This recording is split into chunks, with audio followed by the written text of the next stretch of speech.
अस्सलाम वालेकुम क्लास। आज का जो हमारा नेक्स्ट टॉपिक है वो है 10.2.3 द मैकेनिज़्म ऑफ ब्रीथिंग। अब हम देखेंगे कि जो ब्रीथिंग का मैकेनिज़्म है, मीन के ब्रीथिंग का सिस्टम जो होता है जिसके थ्रू हम ऑक्सीजन को इनहेल करते हैं, कार्बन डाइऑक्साइड को एक्सपेल आउट करते हैं, वो होता किस तरह से है। ठीक है, the physical movement associated with gaseous exchange are called breathing.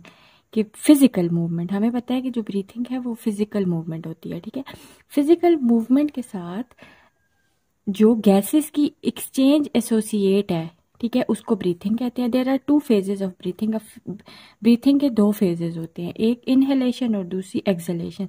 Inhalation inhale करना, अंदर की तरफ ऑक्सीजन को इनहेल करना, whereas exhalation carbon dioxide को एक्सपेल आउट करना। सो फर्स्ट प्रोसेस है आपके पास इंस्पायरेशन या इनहेलेशन। इंस्पायरेशन भी इसको कह सकते हैं, इनहेलेशन भी इसको बोल सकते हैं। ठीक है, ड्यूरिंग इंस्पायरेशन कहते हैं कि जिस टाइम पे इंस्पायर एयर जो है in the form of oxygen, जब हम इनहेल कर रहे होते हैं, the rib muscles contract and rib are raised. कि हमारे जो रिब्स के मसल्स हैं वो क्या होते हैं, कॉन्ट्रैक्ट हो जाते हैं। ठीक है, रिलैक्स नहीं होते बल्कि कॉन्ट्रैक्ट होते हैं। ठीक है, कॉन्ट्रैक्ट होते हैं जिसकी वजह से रिब्स जो होती हैं वो रेज हो जाती हैं, ऊपर की तरफ उठ जाती हैं। At the same time the dome shape diaphragm, ribs से नीचे वाला पोर्शन जो है सारा उसको डायाफ्रेम कहते हैं, एब्डोमेन वाला जो पोर्शन है। ठीक है, कहते हैं उसी टाइम पे, जिस टाइम पे आपके पास रिब्स के मसल कॉन्ट्रैक्ट होते हैं और रिब्स रेज होती हैं बाहर की तरफ, तो नीचे जो डोम शेप डायाफ्रेम है वो कॉन्ट्रैक्ट होता है एंड इज लोवर्ड, और वो अंदर की तरफ या नीचे की तरफ हो जाता है। These movement increase the area of the thoracic cavity. ठीक है, कहते हैं थोरैसिक कैविटी, ये सारी की सारी कैविटी को कहते हैं। ठीक है, जो आपके पास ये चेस्ट की जो कैविटी होती है इसको थोरैसिक कैविटी कहते हैं। The movement increase the area of thoracic cavity, और इस वजह से वो जो थोरैसिक कैविटी का एरिया है वो इंक्रीज हो जाता है, which reduce to pressure in the lungs.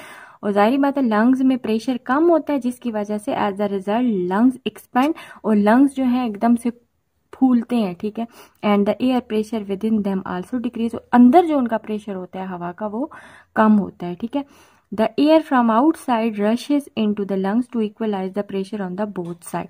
जाहिर बात है जैसे ही अंदर प्रेशर कम होता है लंग्स के अंदर, तो बाहर से एकदम से हवा अंदर जाके उसके प्रेशर को इक्वलाइज करती है। तो ये प्रोसेस था इंस्पायरेशन का।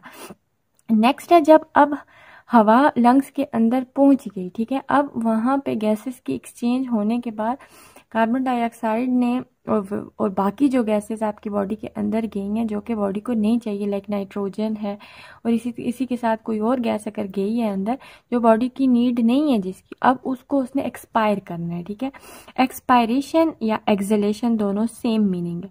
After the gases exchange in a lung, lungs के अंदर गैसेस की एक्सचेंज जब हो जाती है उसके बाद the impure air is expel out in exhalation. तो जो आपके पास इम्प्योर एयर होती है उसने बाहर की तरफ एक्सपेल आउट होना होता है। The rib muscle relax. अब इस टाइम पे ये जो प्रोसेस इंस्पायरेशन के अंदर हुआ था वही प्रोसेस इसका इधर भी होगा, लेकिन सारी चीजें ऑपोजिट हो जाएंगी। द रिब मसल रिलैक्स, वहां पर रिब के मसल्स कॉन्ट्रैक्ट हुए थे, रिब्स के मसल यहाँ पर रिलैक्स होंगे, bringing the rib back to the original position.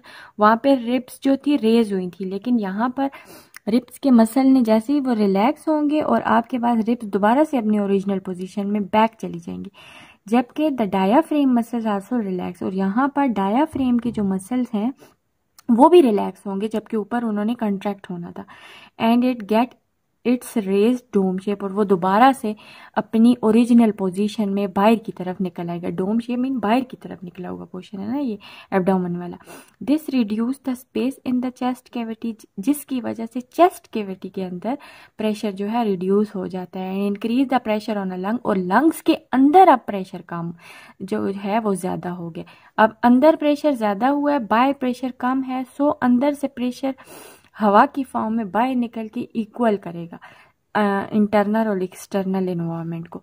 The lungs contract, और उस कंडीशन में क्या होगा, लंग्स जो होंगे वो कॉन्ट्रैक्ट होंगे and the air is expel out of them, और हवा जो है बॉडी से एक्सपेल आउट हो जाएगी। ठीक है, नेक्स्ट है आपके पास ह्यूमन ब्रीथ जो एक इंसान है, ठीक है, उसका कहते हैं कि एक ह्यूमन ब्रीथ करता है, ब्रीथ मीन सांस लेता है, ह्यूमन ब्रीथ 16 to 20 टाइम पर minutes in a normal circumstances, that is at a rest position.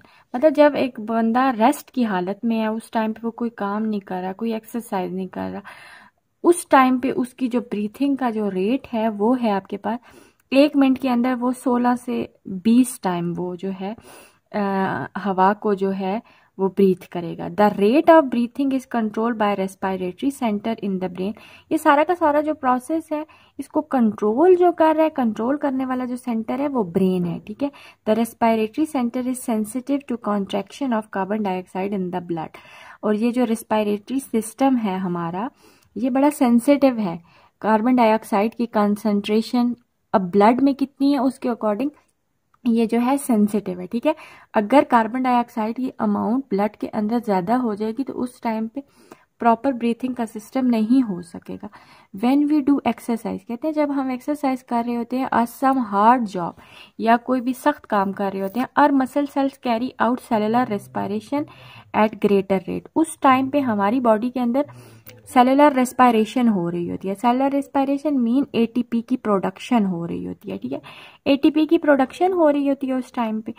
It result in the production of more carbon dioxide. जब आपको पता है रेस्पिरेशन का प्रोसेस होता है तो हमारे पास कार्बन डाइऑक्साइड हमें रिलीज होती है, ठीक है। It result in the production of more carbon dioxide which is release in the blood. ज़्यादा से ज़्यादा कार्बन डाइऑक्साइड की प्रोडक्शन होगी और वो ब्लड के अंदर रिलीज होगी।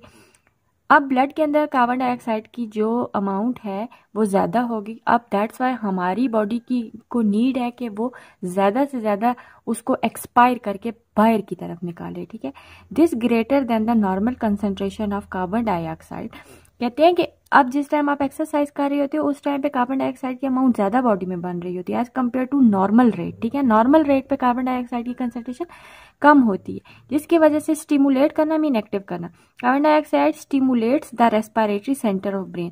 और जैसे ही कार्बन डाइऑक्साइड की अमाउंट ब्लड के अंदर ज़्यादा होती है तो हमारा रेस्पिरेटरी सिस्टम जो कि ब्रेन के साथ एसोसिएटेड है वो क्या हो जाता है, एक्टिव हो जाता है। The respiratory center send message to the ribs muscle and diaphragm to increase the rate of breathing।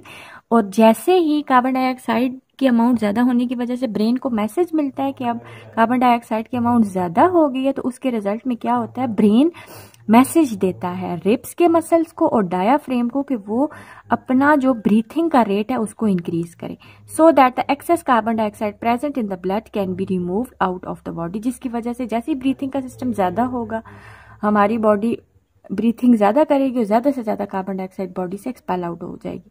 During exercise, कहते हैं एक्सरसाइज के टाइम पे और अदर हार्ड फिजिकल वर्क या कोई भी आप हार्ड फिजिकल काम कर रहे हैं, द ब्रीथिंग रेट में भी, और उस टाइम पे जो ब्रीथिंग का रेट है वो कितना हो जाता है 30 to 40 टाइम पर मिनट, और उस टाइम पे मीन डबल हो जाता है। अगर आप नॉर्मल कंडीशन में देखें वो तो आपके पास 60 to 20 था, लेकिन जिस टाइम पे आप कोई भी हार्ड वर्क कर रहे हैं या कोई भी एक्सरसाइज के टाइम पे आपका वही जो ब्रीथिंग का रेट है वो 30 to 40 टाइम पर मिनट जो है इंक्रीज हो जाता है, ठीक है।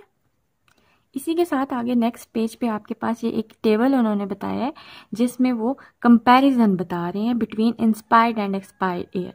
अब फीचर्स क्या क्या मीन वो चीज़ें हैं जो इंस्पायर हो रही हैं और एक्सपायर हो रही हैं, उनकी क्या अमाउंट है, कंसंट्रेशन क्या है। अमाउंट ऑफ ऑक्सीजन जो है जो हम अंदर अपनी बॉडी के अंदर लेते हैं वो 21% है, और जो एक्सपायर होती है जो बाहर हवा निकलती है उसके साथ वो 16% बाहर निकल जाती है। अमाउंट ऑफ कार्बन डाइऑक्साइड 0.04% हमारी बॉडी के अंदर आती है, और जाहिर बात है अंदर रेस्पिरेशन का प्रोसेस हो रहा है जिसके रिजल्ट में मजीद कार्बन डाइऑक्साइड प्रोड्यूस हो रही है और जिसके रिजल्ट में 4% हम एक्सपायर करते हैं। अमाउंट ऑफ नाइट्रोजन जो है वो 79% ऑलरेडी एटमॉस्फेयर के अंदर मौजूद है। वो सारी की सारी अगर हमारी बॉडी के अंदर 79% जा रही है उतनी की उतनी ही उसने बाहर आना है, क्योंकि हमारी बॉडी की नीड बिल्कुल भी नहीं है, हमें नाइट्रोजन नहीं चाहिए होती और ना ही हम नाइट्रोजन को एब्जॉर्ब कर सकते। उसके बाद है amount of water vapour, variable है, मतलब अंदर कितने जा रहे हैं वो वेरिएबल है। वेरिएबल का मतलब ये होता है चेंजेबल, ठीक है। ये इनकी अमाउंट कोई स्पेसिफिक नहीं है। ये डिपेंड करता है आपके मॉइस्चर के कंटेंट्स के ऊपर कि एटमॉस्फेयर के अंदर कितना मॉइस्चर मौजूद है। और एक्सपायर कितनी हम कर रहे हैं वो भी सैचुरेटेड है, ठीक है, मीन अनसैचुरेटेड नहीं है, सैचुरेटेड फॉर्म में हम उसको एक्सपेल आउट करते हैं। अमाउंट ऑफ डस्ट पार्टिकल ये भी वेरिएबल है, ये भी डिपेंड करता है कि आप किस एरिया में मौजूद हो, आप किस एरिया में, डस्टी एरिया में आप ब्रीथिंग हो रही है आपकी, या आप पोल्यूटेड एरिया में हो, उसके ऊपर डिपेंड कर रहा है। और आप जो बाहर निकालते हो हवा, ऑलमोस्ट नन, डेफिनेटली अंदर तो जो एयर जा रही है वो हमारे नोज़ के अंदर जो हेयर है या नोज़ के अंदर जो म्यूकस मौजूद है वो उसको प्योरीफाई करके अंदर भेजता है। अंदर से बाहर जो निकलती है अगर कोई पार्टिकल निकल भी रहे हैं तो उनके अंदर कोई भी डस्ट के पार्टिकल्स नहीं होंगे, ठीक है। टेम्परेचर भी वेरिएबल है अकॉर्डिंग टू द इन्वायरमेंट, ठीक है। विंटर का क्या सीज़न है या समर का सीज़न है उसके ऊपर डिपेंड करेगा। और साथ में जो आप बाहर हवा निकालते हो उसमें टेम्परेचर का जो अमाउंट होगा वो almost equal to the body temperature, उस टाइम पे वो बॉडी के टेम्परेचर के साथ इक्वल होगा, ठीक है। जितना आप अंदर लेके गए हो उतना ही आप उसको एक्सपेल आउट करोगे।